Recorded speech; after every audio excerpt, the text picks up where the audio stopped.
நீங்கள் காணும் இந்த அழகிய நிலா என்பது புவியின் ஒரேயொரு நிரந்தரமான இயற்கை துணைக்கோள் ஆகும். இது கதிரவ தொகுதியில் உள்ள 5வது மிகப்பெரிய துணைக்கோளும் 2வது அடர்த்திமிகு துணைக்கோளும் ஆகும். நிலவு புவியை ஒரு நீள்வட்ட பாதையில் சுற்றி வர சராசரியாக 29.32 நாட்கள் ஆகிறது. புவிக்கும் நிலாவுக்கும் இடையே உள்ள சராசரி தொலைவு 3,84,403 கிலோமீட்டர் ஆகும்.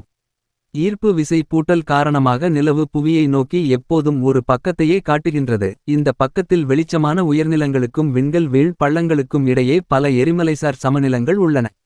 புவியின் வான்பரப்பில் அன்றாடம் தோன்றும் வானியல் பொருட்களில் கதிரவனை அடுத்து 2வது வெளிச்சமான வான்பொருள் நிலவாகும்.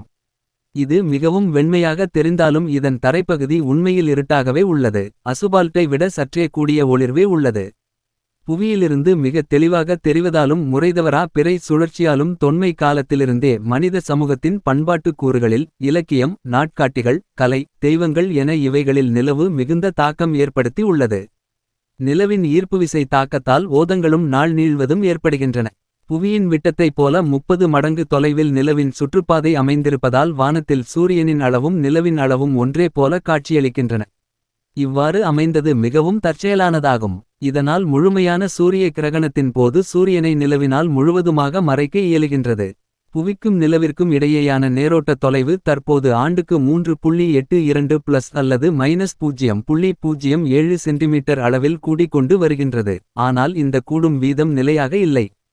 புவியினுடையதை விட சற்றே குறைவாக நிலா ஏறத்தாழ 4.5 பில்லியன் ஆண்டுகளுக்கு முன்னதாக உருவாகியுள்ளதாக கருதப்படுகின்றது. இதன் உருவாக்கத்தை பற்றி பல கருதுகோள்கள் முன்வைக்கப்பட்டுள்ளன. தற்போது மிக விரிவாக ஏற்றுக்கொள்ளப்படும் கருதுகோளின்படி புவிக்கும் செவ்வாய் கோள் அளவிலான வான்பொருளுக்கும் இடையேயான பெரும் மோதலின் துகள்களிலிருந்து நிலா உருவானது என்பது தெளிவாகிறது.